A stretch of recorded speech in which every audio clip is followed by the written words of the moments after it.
दोस्तों solo levelling की काफी सारी वीडियोस आने वाली हैं अभी भी, तो जिन लोगों ने चैनल को सब्सक्राइब नहीं कर रखा है यार सब्सक्राइब जरूर कर लो, क्योंकि हम लोग 1 लाख सब्सक्राइबर काफी तक करीब हैं, तो करवा दो 1 लाख सब्सक्राइबर यार।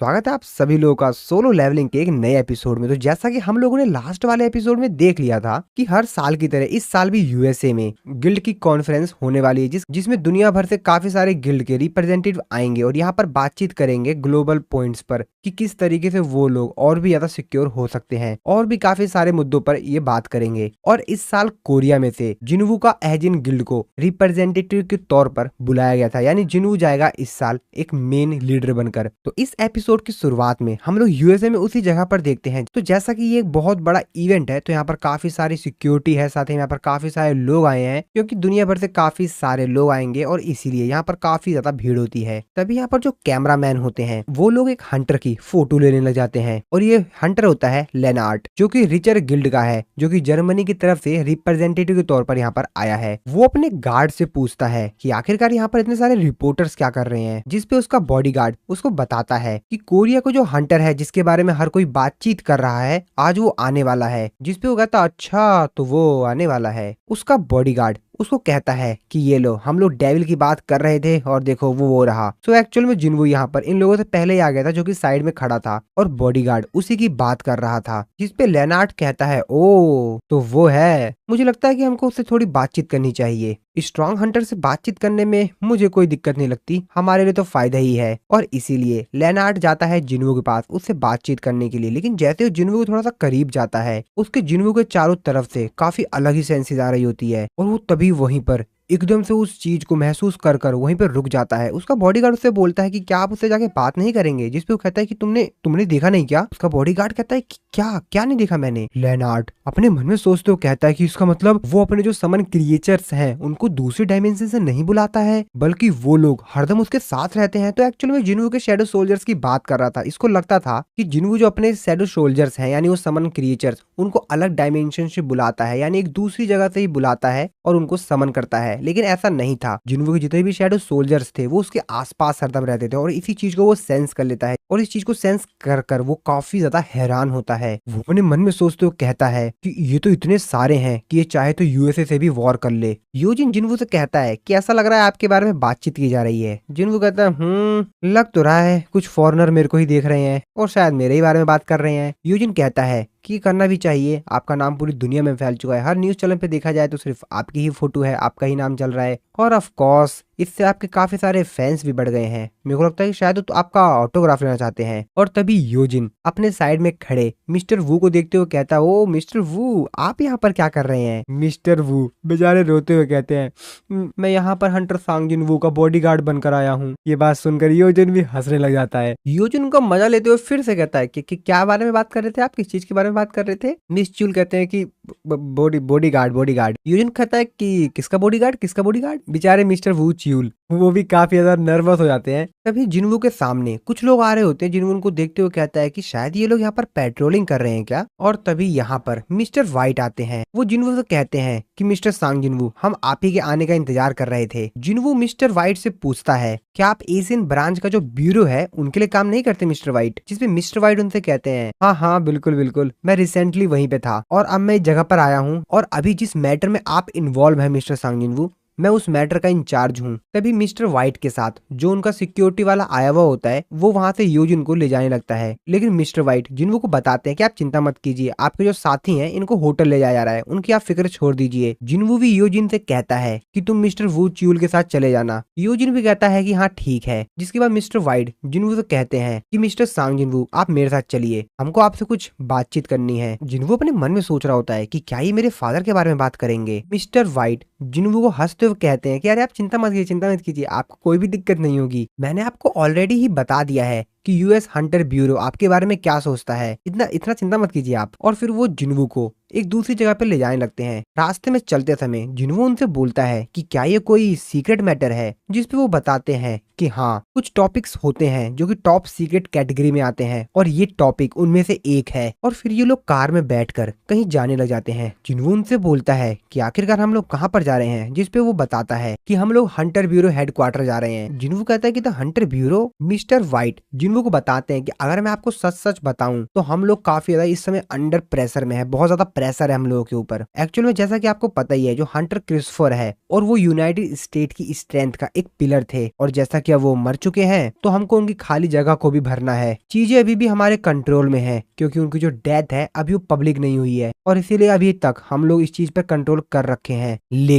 लेकिन हम लोग कोशिश कर रहे हैं, अपनी पूरी पावर का इस्तेमाल कर रहे हैं ताकि हम लोग एक ऐसा हंटर ढूंढ पाए जो कि उनकी जगह को भर सके, यानी मिस्टर क्रिस्टोफर की जगह पर कोई दूसरा हंटर आ पाए। जिन्वो उनसे पूछता है तो क्या मैं आपका उन कैंडिडेट्स में से एक कैंडिडेट हूँ जो कि उनकी जगह भरने के लिए। इसके बाद मिस्टर व्हाइट जिन्वो को आगे बताते हैं कि जैसा कि आप इस चीज के बारे में तो जानते हैं, जो र्यून स्टोन होता है जो कि हम लोगों को मॉन्स्टर के अंदर से मिलता है, वो उतना ही ज्यादा ताकतवर होता है जितना कि वो मॉन्स्टर था, और उस र्यून स्टोन की वैल्यू काफी ज्यादा हाई होती है। और इंसान के इतिहास में जो सबसे भयंकर आपदा आई थी, जिस रेड को हर कोई भूलना चाहता है, वो थी ड्रैगन कैमिश की। उस मॉन्स्टर के अंदर से जो र्यून स्टोन को एक्सट्रैक्ट किया गया था, हम उसके नए ऑनर को ढूंढ रहे हैं। तो क्या सोचते हैं आप इसके बारे में? ये ऑफर आपको कैसा लगा? इस पे जिन्वो उससे बोलता है कि एक मिनट, ये फोटो एक पीछे जाइए। मिस्टर वाइट कहते हैं कि माफ कीजिए, किस चीज में बात कर रहे हैं आप, किस चीज की बात कर रहे हैं? जिन्वो कहता है कि अभी जस्ट आपने जो मेरे को बहुत सारी फोटोज दिखाई, इनमें से जो जस्ट पीछे वाली फोटो थी वो दिखाइए एक बार। जिसपे वो पीछे फोटो करते हुए कहते हैं अच्छा ये तो कैमिश की बॉडी की फोटो है, इसी बात कर रहे हैं क्या आप? जिन्वो कहता है कि हाँ। जिन्वो मिस्टर वाइट से पूछता है कि क्या अभी भी कैमिश की जो बॉडी है, उसका जो कॉर्प्स है, वो अभी भी यूएसए में स्टोर है? जिसपे वो कहते हैं कि हाँ यहीं पर ही है। जिन्वो उससे कहता है कि उस जगह पे चलिए जहाँ पर वो रखी हुई है, हम सबसे पहले वहां पे चलेंगे। कहाँ पे रखी है वो? मिस्टर वाइट भी काफी ज्यादा हैरान होते हुए पूछते हैं कि लेकिन हुआ क्या बात है? जिसपे जिन्वो उनसे कहता है कि हंटर ब्यूरो के अगर मैं अपना समय दे सकता हूँ तो मेरे को लगता है कि मैं शायद ऐसा सवाल तो पूछ ही सकता हूँ, इसमें कोई दिक्कत तो नहीं है ना? जिसपे मिस्टर वाइट उसको बताते हैं कि हाँ मैं मानता हूँ कि आपको उसके बारे में कुछ जानना होगा, लेकिन फिर भी मेरे को अपने हायर अप से अलाउ लेना पड़ेगा उस चीज के लिए, और मेरे को तो खुद नहीं पता है कि आखिरकार कैमिश की जो बॉडी है वो कहाँ पर रखी हुई है, कहाँ पर स्टोर किया गया उसको। लेकिन हाँ आप चिंता मत कीजिए, अगर आप रिक्वेस्ट कर रहे हैं तो कोई दिक्कत नहीं है, मैं उनको इस चीज के बारे में बता दूंगा, आप चिंता मत कीजिए। मैं वैसे आपसे एक चीज पूछ सकता हूँ? वैसे आप थोड़ा समय तक वेट कर सकते हैं जब तक मैं रिपोर्ट बना रहा हूँ। जिन्वो उनसे कहता है कि हाँ जैसा कि हम दोनों को ही इंतजार करना है तो ठीक है, फिर साथ ही में इंतजार करते हैं। मिस्टर वाइट कहते हैं समझ गया। इसके बाद हम लोग डेविड को देखते हैं जो कि इस जगह का इंचार्ज होता है। मिस्टर वाइट सारी बात जाकर डेविड को बता देते हैं। डेविड कहता अच्छा तो तुम ये कह रहे हो कि मिस्टर सान जिन्वो यहाँ पर है, वैसे क्या तुमने र्यून स्टोन के बारे में उनको कुछ और बताया? मिस्टर वाइट कहते कह रहे नहीं सर, वो र्यून स्टोन के बारे में दिन भर नहीं पूछ रहे थे। जिसपे डेविड कहता है ओह चलो ठीक है, तो असल में वो सिर्फ उस कॉप्स को देखना चाहता है, मेरे को डिप्टी डायरेक्टर के साथ थोड़ी बातचीत करनी पड़ेगी पहले, तो क्या तुम थोड़ा बाहर जा सकते हो? मिस्टर वाइट भी कहते हैं हाँ ठीक है सर, और फिर वहां पे चले जाते हैं। इसके बाद डिप्टी डायरेक्टर और ये दोनों बातचीत करते हैं। वो डिप्टी डायरेक्टर से पूछते हैं क्या वैसे तुमको कोई आइडिया है कि आखिरकार वो कैमिश की बॉडी को क्यों देखना चाहता है? जिसपे वो कहता है कि मैं बता नहीं सकता क्यों, लेकिन मैं एक चीज जरूर जानता हूँ कि वो कोई टूरिस्ट नहीं है, कि जो स्किल की वैल्यू है वो अनइमेजिनेबल है। वैसे जो टॉप हंटर्स होते हैं वो काफी ज्यादा खुश होते हैं अपने काफी सारे पैसों को लगाकर र्यून स्टोन को परचेज करने में, और जो स्किल होती है वो हंटर की पावर होती है, और पावर जो होती है वो हंटर के सर्वाइवल के बराबर होती है। और अगर देखा जाए तो उसे सिर्फ कॉर्प्स ही देखना है, हो सकता है उसे इसमें कुछ और ही इंटरेस्ट हो। जिसपे डेविड उससे बोलता है वैसे उसने जिस मॉन्स्टर को अपने दम पर मारा था क्या उसकी एबिलिटी उतनी ही है? अब ये बात सुनते ही डिप्टी डायरेक्टर काफी ज्यादा हैरान हो जाता है। वो अपने मन में सोचते कहता है एक मिनट, और ये नहीं, ये तो मैं भूल ही गया, क्या होगा अगर वो उस मॉन्स्टर के कॉप से एक शैडो सोल्जर बना देगा उसको? लेकिन वो तो काफी ज्यादा समय पहले मर चुका है, क्या वो ऐसा कर पाएगा? हम लोग जिन्वो को देखते हैं जो कि बाहर बैठकर इंतजार कर रहा होता है, और उसके मन में तो कोई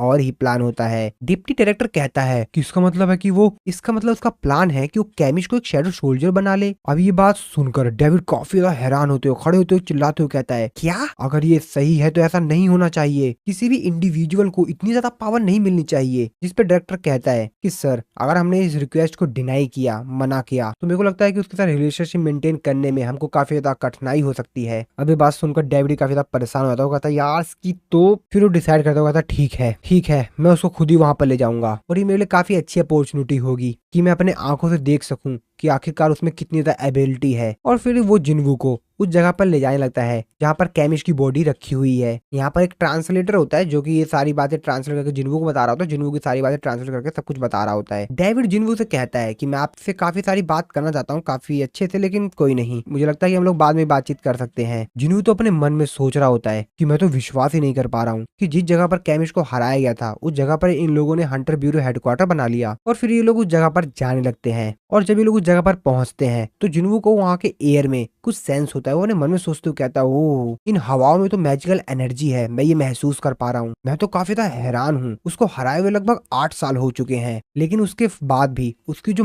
एनर्जी है वो अभी भी यहाँ पर महसूस की जा सकती है। मैं तो काफी ज्यादा हैरान हूँ कि आखिरकार वो कितना ज्यादा पावरफुल होगा। जब वो एक बार मेरा शैडो सोल्जर बन जाएगा तो मजा आएगा। उसके बाद ये लोग उस रूम में एंटर कर जाते हैं जहाँ पर कैमिश की बॉडी रखी हुई है। वो बहुत बड़ी होती है, ये लोग तो बस छोटे से दिख रहे होते हैं उसकी बॉडी के सामने। वो लोग उस रूइन स्टोन के सामने पहुंच जाते हैं। डेविड कहता है कि ये अपने दम पर ही सैकड़ों इलाइट हंटर्स को मार सकता है, ये बहुत ज्यादा ताकतवर था। और फिर बाकी 5 बचे हुए जो नेशनल अथॉरिटी हंटर्स थे उसके द्वारा इसको हराया गया। और जब से ये मरा है इसकी बॉडी को काफी अच्छी तरीके से प्रिजर्व करके रखा गया है। और इस पूरी बिल्डिंग के अंदर जितनी भी इलेक्ट्रिसिटी प्रोवाइड करवाई जा रही है ये कैमिश का जो मैजिकल क्रिस्टल था उसके द्वारा दी जा रही है। वैसे अब आप सेटिस्फाई तो है ना हंटर सांग जिन्वू? इस पे जिन्वू से कहता है कि पीछे हट जाइए, जिस पे मिस्टर व्हाइट डेविड से कहते हैं कि सर वैसे आप इस चीज के बारे में श्योर तो है ना? जिस पे डेविड से कहता है कि हाँ ठीक है, मैंने इसको ऑलरेडी ही अलाउ कर दिया है। जिस पे जिन्वू भी अब आगे जाता है और अपनी पावर दिखाते हुए कहता है कि सिर्फ देखो आखिरकार क्या होने वाला है। और फिर जिन्वू बोलता है अराइज। और जैसे ही जिन्वू अराइज बोलता है, ये क्या दोस्तों, जिन्वू को सिस्टम उसको नोटिफिकेशन देके बताता है कि शैडो एक्सट्रैक्शन फेल्ड हो गई है, तुम्हारे पास सिर्फ 2 अटेम्प्ट बचे हुए हैं। अब इस चीज को देखकर तो जिन्वू काफी ज्यादा हैरान होता है। वो कहता है कि ये क्या हुआ? और जिन्वू के मुंह से सिर्फ एक ही चीज निकलती है, वर्दा। समझे ना? लेकिन जिन्वू हार कहाँ मानने वाला था यार, 2 चांस तो बचा हुआ है ना इसके पास। फिर से बोलता है वो राइज। लेकिन दोस्तों इस बार ये चीज काम कर जाती है और कैमिश की जो बॉडी होती है वो धीरे धीरे करके जिन्वू के शैडो सोल्जर में कन्वर्ट होने लगती है और कैमिश जाग जाता है। और जैसे ही कैमिश उठता है आसपास की जो चीजें होती हैं जहां जहां उसकी बॉडी का हिस्सा टकराता है वो चीज डिस्ट्रॉय होने लग जाती है। यार इतना बड़ा मॉन्स्टर है, जहां पर टच करेगा उस जगह की तो वाट लगा के रख देगा ना ये। और जिन्वू कैमिश को अपने सामने अपने शैडो सोल्जर में कन्वर्ट हुआ देखकर थोड़ा सा खुश होता है। कैमिश जिन्वू से कहता है कि क्या तुम वही हो जिसने कि मेरे को समन किया है, king of death, shadow monarch? लेकिन इस सीन को देखकर डेविड, मिस्टर व्हाइट और बाकी लोग जो इस जगह पर आए हुए होते हैं उनके तो आंख खुले के खुले रह जाते हैं। वो तो काफी ज्यादा हैरान होते हैं, कहते हैं what the hell. Mister white कहते हैं कि ये क्या है? इधर कैमिश जिन्वू से कहता है कि इंसान इंसान इंसान जरूर मरेंगे, मैं सबको मार दूंगा। और जिस चीज के अंदर उसको पैक करके रखा गया होता है वो उस पूरी चीज को ही ब्रेक कर देता है। और डेविड अपनी आंखों के सामने ये सीन देखकर काफी ज्यादा हैरान होता है, उसकी पूरी आंख फटी की फटी रह जाती है। वो अपने मन में सोचते हुए कहता है जिस गिलास से इसको लॉक किया गया, इसको टॉप रैंक के जो हंटर थे उनके मैजिक के द्वारा इनहेंस किया गया था, लेकिन कैमिश तो उस चीज को तोड़कर बाहर आता है और काफी ज्यादा तेजी चिल्लाता है। उसकी चिल्लाहट की आवाज इतनी ज्यादा तेज होती है कि चारों तरफ डर का माहौल हो जाता है। सभी लोग काफी ज्यादा हैरान होते हैं। यहाँ पर जितने भी लोग होते हैं जिन्वू को छोड़कर सभी लोग काफी ज्यादा डर जाते हैं। कैमिश फिर से चिल्लाता है लेकिन जिन्वू से कहता है कि बहुत हुआ, तुम्हारे सिर के अंदर जो मैजिकल क्रिस्टल था उसको काफी समय पहले ही हटा दिया गया था और इसीलिए तुमको रूलर का ऑर्डर मानने की कोई जरूरत नहीं है। बाकी लोग ये सब कुछ देखकर काफी ज्यादा हैरान होते हैं। वो लोग कहते हैं कि क्या सांग जिन्वू मॉन्स्टर से बात कर रहे हैं? मैं इस समय जो चीज देख रहा हूँ मैं इस चीज पे विश्वास ही नहीं कर पा रहा हूँ। कैमिश कहता है अच्छा तो शैडो मोनार्च का शैडो सोल्जर बनना इस तरीके की फीलिंग आती है। मैं एक समय पर ड्रैगन एम्परर की बात माना करता था, मैं उनका सर्वेंट था और अब मैं अपने नए मोनार्च का स्वागत करता हूँ। जिन्वू से पूछता है ओ अच्छा तो तुम ड्रैगन एम्परर के लिए भी काम कर चुके हो? जिस पे कैमिश उसको बताता है कि हाँ आपने सही कहा माय लॉर्ड, मैं किंग ऑफ बर्सर्क ड्रैगन के लिए काम कर चुका हूँ जो कि है मोनार्च ऑफ डिस्ट्रक्शन। जिन्वू ये बात सुनकर अपने मन में सोच रहा होता है कि मेरे को तो मालूम भी नहीं था शैडो सोल्जर के अंदर इतनी ज्यादा पावर होती है। मेरे को ये नहीं मालूम था कि इनके पास इतनी ज्यादा पावरफुल ईगो होती है। और मैंने आज तक जितने भी मॉन्स्टर्स देखे हैं उनसे ये तो कंप्लीटली ही अलग लेवल पे है। इसकी पावर, इसकी एनर्जी, इसकी फीलिंग वो तो नेक्स्ट लेवल है। और इसको देखकर मैं कह सकता हूँ कि इसके पास बहुत ही ज्यादा इनक्रेडिबल पावर है। अब ये सब कुछ देखकर, ये सब कुछ सुनकर बाकी सभी जो लोग होते हैं तो काफी ज्यादा हैरान होते हैं। उनको बेचारा तो मुंह खुला खुला रहता है, उनके शरीर से बस पसीने आ रहे होते हैं, उनको तो कुछ समझ ही नहीं आ रहा होता। वो बेचारे पूरे कंफ्यूज से होते हैं कि यहाँ पर चल क्या रहा है, यहाँ पर हो क्या रहा है यार आखिरकार यहाँ पर। अब इन लोगों को क्या मालूम कि जिन्वो यार उनसे क्या बातें कर रहा है। अब इसलिए बेचारे काफी ज्यादा कंफ्यूज्ड हैं। जिन्वो अपने मन में सोच रहा होता है the king of dead shadow monarch और the king of giants monarch of the beginning. तो जरूर ये लोग उन 9 मोनार्च में से ही हैं जिनके बारे में मेरे को सिस्टम ने बताया था। कैमिस जिन्वो से कहता है बड़े अफसोस की बात है माई किंग, लेकिन मेरे को अब आपसे विदा लेना होगा, मुझे जाना होगा। जिनको कुछ समझ ही नहीं आता, वो कहता है क्या क्या मतलब? ऐसा लगता है कि हमारी मुलाकात बहुत देर से हुई है माई किंग। और धीरे धीरे कर कर कैमिस वहां से डिसअपेयर होता है। अब ये सब कुछ देखकर तो जिनको भी कुछ भी समझ नहीं आ रहा होता है। वो अपने मन में सोचता है यहाँ तक कि शैडो मोनार्च की पावर भी समय के साथ छेड़खानी नहीं कर सकती। और जिन्वो चिल्लाते हुए कहता है कि सिस्टम सिस्टम। लेकिन कैमिस धीरे धीरे करके वहां से डिसअपेयर होने लग जाता है। कैमिस जिन्वो से कहता है मैं प्रे करता हूँ कि आपके बाकी जितने भी बेहतरीन सोल्जर्स हैं वो अंत तक आपकी सेवा करेंगे। 4 ऐसे इंसान थे जिन्होंने रूलर्स से उनकी पावर उधार ली थी, तो कृपया उनसे सावधान रहिएगा। ये मेरे लिए बड़ी गर्व की बात है कि मैं अपने नए किंग के सामने आया। और ऐसा कहने के बाद कैमिस अपने नॉर्मल बॉडी में आ जाता है और जिन्वो सिस्टम उसको नोटिफाई करके बताता है कि शैडो एक्सट्रैक्शन फेल हो गया। इस चीज को देखकर तो जिन्वो भी काफी ज्यादा कंफ्यूज्ड होता है। वो तो कुछ भी समझ नहीं पा रहा होता है कि आखिरकार ये सब कुछ हुआ कैसे है। जिन्वो सिस्टम उसको बताता है कि आपका जो टारगेट शैडो था वो वापस से उसी पोजीशन में चला गया है, उसी सिचुएशन में चला गया है जिसमें वो पहले था। जैसा कि उसको मरे हुए काफी समय हो गया है, तो अगर आगे आप कोई भी अटेम्प्ट करते हैं एक्सट्रैक्शन करने की तो उस पर ज्यादा कोई प्रभाव नहीं पड़ेगा। और फिर जिन्वो भी समझ जाता है कि शायद इस बार वो ऐसा नहीं कर पाएगा और इसीलिए और वो मिस्टर व्हाइट के पास वापस आता है। मिस्टर व्हाइट से बोलता है कि मिस्टर व्हाइट, मैं डायरेक्टर से और बाकी लोगों से माफी चाहूंगा। यहाँ पर जितना भी नुकसान हुआ है इन सबके रिपेयरिंग की कॉस्ट मैं आपको दे दूंगा। जितना भी यहाँ पर नुकसान हुआ हो आप मेरे को बता दीजिएगा। मिस्टर व्हाइट भी कहते हैं ठीक है। और ऐसा कहकर जिन्वो वहां से चला जाता है और ये लोग सिर्फ जिन्वो को देखते रह जाते हैं। और जब जिन्वो यहाँ से बाहर जा रहा होता है तो बाहर दीवार पर काफी ज्यादा तेजी से दीवार पे पंच हिट करता है और जिन्वो का चेहरा देखकर ही क्लियर पता लगाया जा सकता है कि जिन्वो इस समय काफी ज्यादा गुस्से में है। हालांकि जिन्वो किसी बात से गुस्से में नहीं है, लेकिन शायद वो अपने आप से ही नाराज है। दोस्तों अगर आप लोग सोलो लेवलिंग के एक्सप्लेनेशन और हमारे चैनल को सपोर्ट करना चाहते हैं तो जरूरी नहीं है कि आप लोग हमारे चैनल की मेंबरशिप लें, आप लोग इनडायरेक्टली भी हमको सपोर्ट कर सकते हैं। तो अगर आप लोग अमेजोन से शॉपिंग करते हैं या भविष्य में कभी करेंगे तो आप लोग हमारी किसी भी लेटेस्ट वीडियो की डिस्क्रिप्शन में जाकर वहाँ पे अमेजोन की लिंक्स होती है, उस पर क्लिक करके उस सामान को परचेज कर सकते हैं। इस तरीके से आपके लिए उस सामान का प्राइस 1 रुपया भी नहीं बढ़ेगा, लेकिन आप लोग इनडायरेक्टली ही हमारे चैनल और सोलो लेवलिंग को सपोर्ट कर सकते हैं। इस तरीके से भी की मर्जी, अगर आप लोग सपोर्ट करना चाहते हैं तो करिए, नहीं तो कोई दिक्कत नहीं है दोस्तों, एंजॉय कीजिए। इस तरफ हम लोग होटल का सीन देखते हैं जहाँ पर जिन्वो जा रहा होता है कि तभी मिस्टर वू च्यूल जिन्वो को देख लेते हैं। वो जिन्वो से कहते हैं कि आप कहाँ पर जा रहे हैं, वैसे हंटर योजिन कहाँ पर हैं? जिसपे जिन्वो कहता है क्या मतलब, मैं समझा नहीं। मिस्टर च्यूल कहते हैं कि आपसे मिलने के बाद वो वहां से चला गया था और आपने उससे कहा था ना कि आप हंटर ब्यूरो में उसका इंतजार करेंगे। जिसपे जिन्वो कहता है क्या, अरे नहीं मैं तो अभी भी वापस आया हूँ, तुम किस चीज के बारे में बात कर रहे हो? तभी मिस्टर व्हाइट भी वहाँ पर आते हैं। वो जिन्वो को बताते हैं कि हंटर योजिन जहाँ पर विजिटर रहते हैं वहाँ पर नहीं है। मिस्टर च्यूल भी कहते हैं हाँ इन्होंने सही कहा, मैंने भी यहाँ पर चेक किया था लेकिन वहाँ पर तो मेरे को योजिन मिला नहीं। और स्केवेंजर गिल्ड से एक हंटर आया था लगभग 2 घंटे पहले, वो उसे वहाँ से ले गया। ये बात सुनकर मिस्टर व्हाइट भी काफी हैरान होते हैं। वो कहते हैं कि माना कि स्केवेंजर गिल्ड के साथ हंटर ब्यूरो का काफी क्लोज रिलेशनशिप है और वो हमारे मामले को नहीं देखते हैं और मेरे को लगता है कि हम लोगों को उनसे डायरेक्टली ही बात कर लेनी चाहिए, यही सबसे बेस्ट रहेगा। और इसीलिए वो किसी को कॉल लगाते हैं जिन्वो, जो कि अपने मन में सोच रहा होता है कि आखिरकार मेरे को काफी ज्यादा बैड फीलिंग क्यों आ रही है। तो असल में मिस्टर व्हाइट ने स्केवेंजर गिल्ड की लॉयरा है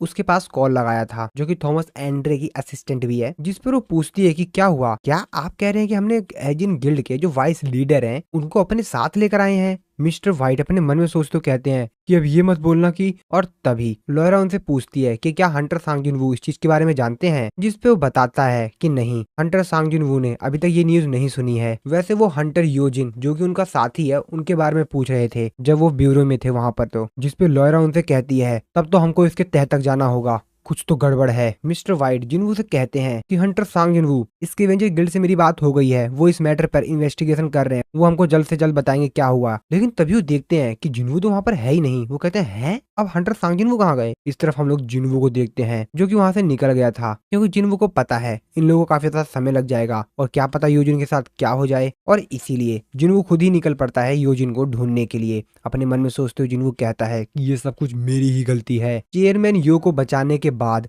मैंने अपनी शैडो एक्सचेंज स्किल का इस्तेमाल किया, उसके बाद तो मैं भूल ही गया और मैंने योजिन को कोई भी अपना शैडो सोल्जर असाइन ही नहीं किया। और अगर मेरी सिस्टर के साथ जैसा हुआ था, अगर वैसा कुछ दोबारा हुआ तो अरे नहीं, ये मैंने कितनी बड़ी गलती कर दी। और जिनवू बोलता है अराइज, और जिनवू कैसे बोलते ही उसके काफी सारे शैडो सोल्जर वहां पर आ जाते हैं और जिनवू उन लोगों से बोलता है कि ढूंढो उन्हें। और जिनवू के काफी सारे शैडो सोल्जर्स अलग अलग दिशाओं में चले जाते हैं योजिन को ढूंढने के लिए। इस तरफ हम लोग देखते हैं थॉमस एंड्रे को, जो कि जब वान डाउन सू के जहाँ पर वो रुका हुआ था वहां पर जाता है उस रूम में, तो देखता है कि वहां पर काफी सारे लोग पहले से ही घायल पड़े हुए हैं, उन लोगों की काफी बुरी हालत है। ये सब कुछ देखकर थॉमस एंड्रे समझ जाता है कि ये सारा कांड वांग डोंग सू ही कर रहा है, और वो कहता है कि आखिरकार उसने वो हरकत कर ही दी। और काफी ज्यादा तेजी से उसके हाथ में जो चीज होती है उसको तोड़ते हुए कहता है कि वांग डोंग सू, और अपने लोगों से कहता है कि इससे पहले कि सांग जिनवू उसको ढूंढ ले, वांग डोंग सू को ढूंढो, चाहे कुछ भी हो जाए, किसी भी हालात में उसे ढूंढो, कि हमको उसे पहले ढूंढना होगा। इस तरफ हम लोग देखते हैं वांग डोंग सू को, जिसने की योजिन को मार मार कर उसकी हालत काफी ज्यादा खराब कर दी थी, और उसको मार कर उसको काफी ज्यादा खुशी मिल रही थी। इसके औकात अभी दिखाएगा जिनवू। जिनवू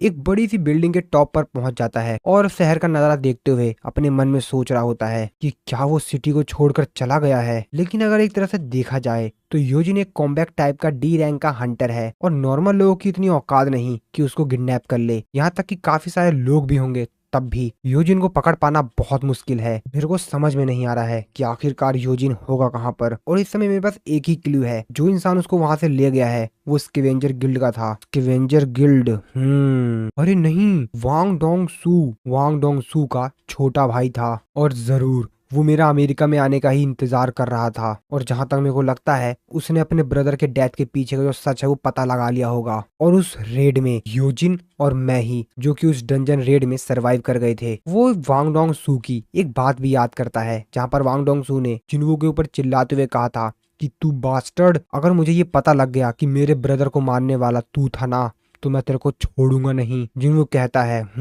तो जरूर वो वांग डोंग सू ही है। इसके बाद जिनवू मिस्टर च्यूल की काफी समय पहले कही हुई बात याद करता है, जहाँ पर मिस्टर च्यूल ने सारी बात जिनवू को बताई थी, थोड़ा सा संभल के रहना, क्योंकि तुम अभी एक ई रैंक के हंटर हो और तुमसे हाई लेवल का हंटर डंजन के अंदर मारा गया, और डंजन में से डी और ई रैंक के लोग ही सरवाइव किए, ऐसा तो बहुत मुश्किल चांस होता है, ना के बराबर ही। तो थोड़ा सा तुम संभल के रहना, क्योंकि जो वहां पर मरा है ना वो वांग डोंग सू का छोटा भाई था, तो वो तुम्हारे लिए प्रॉब्लम हो सकती है। तो ये उस समय की बात है जब जिनवू स्टार्टिंग में एकदम शुरुआत में अपना लेवल अप कर रहा था। अब जिनवू सारी बातें याद करके समझ जाता है कि जो सारा कांड है ना ये वांग डोंग सू ने ही किया है। और जिनवू गुस्से में अपने मन में कहता है कि अगर योजिन के साथ कुछ भी हुआ ना। इस तरफ हम लोग देखते हैं थॉमस एंड्रे को। थॉमस एंड्रे अपने गार्ड से पूछता है कि क्या अभी तक कोई न्यूज मिली, जिसपे वो बताता है कि नहीं सर, अभी तक कोई भी न्यूज नहीं मिली। थॉमस एंड्रे अपने मन में सोच रहा होता है क्या उसको मरने से डर नहीं लग रहा। नहीं, मिस्टर वांग डोंग सू एक एस रैंक का हंटर है, तो वो अपनी स्ट्रेंथ और जिनवू की स्ट्रेंथ के बीच में डिफरेंस जानता है, और इतनी ज्यादा बेवकूफी वाली हरकतें करना, इसका मतलब क्या कर रहा है वो, उसे पता है वो जो हरकतें कर रहा है उससे वो बचेगा नहीं। शायद मैं अपने हंटर के प्रति काफी ज्यादा ही दयालु हूँ। इसके बाद थॉमस एंड्रे लॉयरा को कॉल करता है, उससे पूछता है कि सिचुएशन क्या है। लॉयरा उसको बताती है कि हमने हंटर ब्यूरो कॉर्पोरेशन के साथ बातचीत की, और हमने मिस्टर वांग डोंग सू के लास्ट के कुछ मंथ के पैटर्न्स को अच्छी तरह से एनालाइज किया, और उनमें से 3 बार ऐसा हुआ है जब कुछ अनयूजुअल एक्टिविटी को नोटिस किया गया है। थॉमस एंड्रे कहता है कि वो सब कुछ मेरे को भेजो, मैं अपने लोगों के साथ वहां पर जा रहा हूँ, जिसपे लॉयरा भी कहती है कि ठीक है सर। तभी थॉमस एंड्रे कहता है कि लेकिन एक मिनट, आखिरकार तुमने हंटर ब्यूरो को किस तरीके से कन्विंस किया लॉयरा। जिसपे लॉयरा उसको बताती है कि मैं हंटर ब्यूरो गई और मैंने उन लोगों से कहा कि अगर हम लोग वांग डोंग सू को नहीं ढूंढ पाए, तुम में और सांग जिन वू में बहुत बड़ा कलेश होने वाला है। और ये बात सुन के वहाँ पर जितने भी लोग थे वो सभी के सभी लोग अलर्ट हो गए। डिप्टी डायरेक्टर मिस्टर वाइट से कहते हैं क्या 100 के 100 सभी लोग, जिसमें मिस्टर वाइट कहते हैं कि हाँ, जितने भी रेड को शेड्यूल किया गया था उन सभी को कैंसिल कर दिया गया है, सभी हंटर को बोल दिया गया है। अब ये बात सुनकर डिप्टी मैनेजर अपने मन में सोच रहा होता है कि अगर स्कैवेंजर गिल्ड के सभी मेंबर इस तरीके से काम कर रहे हैं, इसका मतलब तो ये जरूर है कि इन सब के पीछे थॉमस एंड्रे का हाथ है। ये तो बहुत बड़ी बात है, लेकिन आखिरकार एग्जैक्टली चल क्या रहा है यहाँ पर। इस तरफ हम लोग देखते हैं वांग डोंग सू को, जिसने कि यूजिन को एक अलग ही जगह पर कैद करके रखा हुआ था और यूजिन की हालत बहुत ही ज्यादा खराब थी। तो एक्चुअली यहाँ पर टोटल 3 हंटर थे, वांग डोंग सू और एक और हंटर जिसने की चश्मा लगा रखा है, ये एक हीलर है और एक और बंदा। वांग डोंग सू कहता है कि मेरा कोई प्लान नहीं है इसके साथ कुछ बुरा करने का, मैं तो इससे सिर्फ एक चीज जानना चाहता हूँ, सिर्फ एक चीज। मास्टर थॉमस एंड्रे ने मेरे को वार्न किया था कि मैं सांग जिनवू से पंगा ना लूं, लेकिन मेरा पहले कोई ऐसा इरादा था ही नहीं कि मैं जाते ही सांग जिनवू से लड़ने लग जाऊं, क्योंकि एक और इंसान है जो कि मेरे को इस चीज का जवाब दे सकता है। मैंने इससे कहा था कि अगर ये मेरे को सच सच बता देगा कि आखिरकार उस दिन डंजन के अंदर मेरे भाई के साथ क्या हुआ था, तो मैं इसको एक खरोच आए बिना ही यहाँ से जाने दूंगा। सिर्फ एक चीज, मैं सिर्फ एक चीज सुनना चाहता था कि आखिरकार सांग जिनवू ने ही मेरे ब्रदर को मारा है, और जितनी जल्दी मैं ये बात इससे सुन लूं मैं इसे यहाँ से जाने दूंगा। तो उठ योजिन उठ। और वो योजिन के छाती पर काफी तेजी से पंच मारते हुए कहता है कि मैंने कहा उठ। और योजिन को होश आता है, लेकिन उसकी हालत काफी ज्यादा खराब थी। वांग डोंग सू ने इसको मार मार के काफी ज्यादा ही घायल कर दिया था। वो चश्मे वाला जो हंटर होता है वो कहता है ये तो काफी ज्यादा ड्यूरेबल है, ऐसा लगता है कि एक टैंक है। अगर कोई नॉर्मल इंसान होता तो इतना टॉर्चर करने के बाद तो वो कब का मर गया होता। वांग डोंग सू यूजिन की तरफ देखते हुए कहता है कि मुझे नहीं पता कि आखिरकार ये बास्टर्ड ऐसा क्यों है, ये बता क्यों नहीं देता। और वो यूजिन का सर पकड़ते हुए पीछे जो उसके दीवार होती है उसमें दे मारता है और उससे कहता है कि सुन बे, मैं तुझे मारना नहीं चाहता हूँ, और वैसे भी तेरे पीछे जो ये बंदा तेरे को दिखाई दे रहा है ना, ये काफी बेहतरीन हीलर है, तो चिंता मत कर, तू मरेगा तो नहीं, क्योंकि जब तू मरने वाला होगा ना तो ये तुझे हील करके बचा लेगा। तो इसका मतलब तो ये है कि जब तक तू मेरे को सच नहीं बता देता ना, तब तक तेरे को मैं टॉर्चर करता रहूंगा। जब तक नहीं बताएगा तो बता दे सच क्या है, बता दे। और तुझे एक बात और बता दूं मैं कि इस फैक्ट्री को बंद हुए 5 साल हो चुके हैं, तो ये मत सोचियो कि यहाँ पर तेरे को कोई बचाने आ जाएगा, क्योंकि यहाँ पर आसपास तुझे कोई नहीं बचाने आएगा। कोई फर्क नहीं पड़ता कितनी तेज चिल्लाता है, चिल्ला ले जितना चिल्लाना है, कोई भी नहीं आएगा तेरे को बचाने के लिए जगह पर। तो क्या लगता है, कुछ सोचा तूने? क्या थोड़ा बहुत बोलने की ट्राई करेगा? जिस पे यूजिन कुछ बोलने के लिए मुंह खोलता है। वांग डोंग सू कहता है क्या क्या बोलना चाह रहा है? यूजिन थोड़ा सा मुस्कुराते हुए कहता है भाड़ में जा। और ये बात सुनते ही वांग डोंग सू को और भी ज्यादा गुस्सा आता है। वो फिर से यूजिन का सर पीछे जो दीवार होती है उसमें दे मारता है काफी ज्यादा तेजी से। ये सब कुछ देखकर उसके पीछे जो एक और गुंडा होता है वो वांग डोंग सू से कहता है कि मिस्टर वांग डोंग सू, मैंने आपके साथ किसी का मर्डर करने का डील नहीं किया था। वांग डोंग सू कहता है कि मालूम है मुझे, चिंता मत कर, मरेगा नहीं ये। तो चलो फिर शुरू करते हैं। जिसपे वो कहता है कि किस चीज के बारे में बात कर रहे हो आप? वांग डोंग सू कहता है कि मैं तो सिर्फ अभी शुरुआत ही की है। लेकिन तभी वांग डोंग सू साइड में देखता है तो वहाँ पर जिन्नू का एक शैडो सोल्जर खड़े होकर इनको ही देख रहा होता है। वांग डोंग सू कहता है कि ये क्या है, क्या एक ऑर्क? और अपने जैकेट को उतारते हुए कहता है क्या आसपास कोई डंजन ब्रेक हुआ है या कुछ? और कितना ज्यादा बकवास है। और काफी ज्यादा तेजी से जाकर जिन्नू के शैडो सोल्जर के ऊपर अटैक करते हुए कहता है इस समय मेरे से पंगा लेने को ही मत कर। और तभी हमको एक आवाज सुनाई देती है, एक्सचेंज। और फिर वो सीन वहीं पे कट हो जाता है। इसके बाद हम लोग देखते हैं जिन्वू के घर का सीन, जहाँ पर उसकी मॉम जिन्वू को ही याद कर रही होती है। वो अपनी बेटी जिन्हा से पूछती हैं कि आखिरकार जिन्वू क्या कर रहा होगा। जिन्वू का शैडो सोल्जर बेरू जो कि पीछे ही होता है इनके, वो अपने मन में सोचते हुए कहता है कि ओह मेरे किंग की मदर की चिंता मत कीजिए, मेरे किंग सबसे बेहतरीन है, इस दुनिया में कोई भी नहीं है जो कि उनका सामना कर पाए। और तभी उनके सामने न्यूज में जिन्वू की ही फोटो आ रही होती है, जो कॉन्फ्रेंस ऑर्गेनाइज की गई होती है उसी के बारे में न्यूज चल रही होती है, जहाँ पर जिन्वू की भी फोटो आती है। अब इस चीज को देखकर जिन्वू की मॉम जिन्हा से कहते हैं कि जिन्हा वो देखो तुम्हारा ब्रदर। जिन्हा कहती है क्या सही में? और पीछे बेरू वैसा कुछ देखकर काफी ज्यादा खुश हो रहा होता है। वो कहता है कि माई किंग। लेकिन तभी बेरू नोटिस करता है, वो कहता है कि ये फीलिंग मुझे एक बार पहले भी आ चुकी है। क्या किंग गुस्से में है? इसके बाद हम दूसरी तरफ काफी सारे हंटर का एक ग्रुप देखते हैं जो कि किसी रेड पर जा रहे होते हैं। उनका लीडर उनको समझा रहा होता है कि काफी दिनों से डंजन के अंदर काफी सारे एक्सीडेंट्स हो रहे हैं, तो थोड़ा सा संभल के रहना और हम लोगों को ये रेड कंप्लीट करनी है बिना किसी दुर्घटना के। जिसपे सभी लोग कहते हैं कि हाँ सर। तभी उनमें से एक हंटर काफी ज्यादा तेजी से डरते हुए चिल्लाता है, जिसको देखकर उनको लीडर कहता है कि क्या हुआ? जिसपे वो कहता है कि सर शैडो आपके पीछे एक शैडो है, जस्ट वो देखिए। जिसपे वो उससे कहता है कि योंटे मैं तुमको बोला है ना कितनी बार कि रेड पे चलते समय पी कर मत आया करो, तुमको मैंने मना किया है ना। जिसपे वो कहता है कि नहीं सर, आज तो मैंने बिल्कुल नहीं पिया सर, बिल्कुल भी थोड़ा सा भी नहीं पिया सर, मैं आपको सच कह रहा हूँ, देखिए आपके पीछे एक शैडो है। लेकिन वो लीडर बिल्कुल भी उसके ऊपर विश्वास नहीं करता है। उससे कहता है कि तुम जानते हो तुम्हें आज ब्रेक लेना चाहिए। जिसपे कहता है कि बॉस आई एम सीरियसली, मैं सही बता रहा हूँ। उसके बाद हम लोग देखते हैं थॉमस एंड्रे को, जो कि अपने लोगों के साथ कहीं पर जा रहा होता है कि तभी वो अपने ड्राइवर से बोलता है कि गाड़ी रोको। जिसपे वो कहता है कि क्या क्या सर? जिसपे उसको चिल्लाते हुए कहता है कि मैंने कहा गाड़ी रोको। डैम इट, ये पहले ही शुरू हो चुका है। और वो चलती कार का ही गेट तोड़ देता है और बाहर निकलता है। सभी लोग ये देखकर गाड़ी रोक देते हैं, जिस पर वो अपने ड्राइवर से कहता है कि मैं आगे जा रहा हूँ, तुम लोग मेरे को फॉलो करो जितना जल्दी हो सके। जिसपे वो भी कहता है कि हाँ ठीक ठीक ठीक है सर। और इसके बाद थॉमस एंड्रे निकल पड़ता है उस जगह के लिए जहाँ पर जिनवू और वांग डोंग सू की लड़ाई होने वाली है। जिस पे ड्राइवर बात कर रहे होते हैं, मेरे को लगता है कि कल की सिचुएशन और भी ज्यादा खराब होने वाली है, क्योंकि बहुत ज्यादा डैमेजेस होने वाला है। जिस पे दूसरा ड्राइवर कहता है कि हाँ लगता तो कुछ मेरे को ऐसा ही है। और इस तरफ हम लोग देखते हैं वांग डोंग सू के पेट पर एक काफी ज्यादा तेजी से पंच लगता है। और आप लोगों को तो पता ही यार किसका पंच है। तो हाँ दोस्तों, ये है हमारे हीरो सांग जिनवू का पंच। बाकी जो दोनों लोग होते हैं यहाँ पर वांग डोंग सू के साथ ही, वो भी देखकर काफी ज्यादा हैरान होते हैं कि अब ये कौन आ पड़ा है यहाँ पर। हम लोग देखते हैं योजिन को, जो कि अपने चेहरे पर एक स्माइल देता है। और वांग डोंग सू को एक पंच पड़ते ही उसके मुंह से खून आ जाता है और काफी ज्यादा दूर जाके गिरता है। और सामने खड़ा होता है जिनवू, जो कि बहुत ही ज्यादा गुस्से में है। और फिर इसी सीन के साथ हमारा ये वाला जो एपिसोड है वो खत्म हो जाता है। तो नेक्स्ट एपिसोड में सामना करना होगा इन लोगों को जिनवू के गुस्से का। तो रेडी है ना आप लोग नेक्स्ट एपिसोड को देखने के लिए, जो कि मैं जल्दी ले आऊंगा। तो दोस्तों, अगर आप लोगों को वीडियो अच्छी लगी हो तो वीडियो लाइक कर देना, और हाँ चैनल पर नए हो तो चैनल को सब्सक्राइब जरूर कर देना। तो मिलता हूं मैं आपको अपनी नेक्स्ट वीडियो में।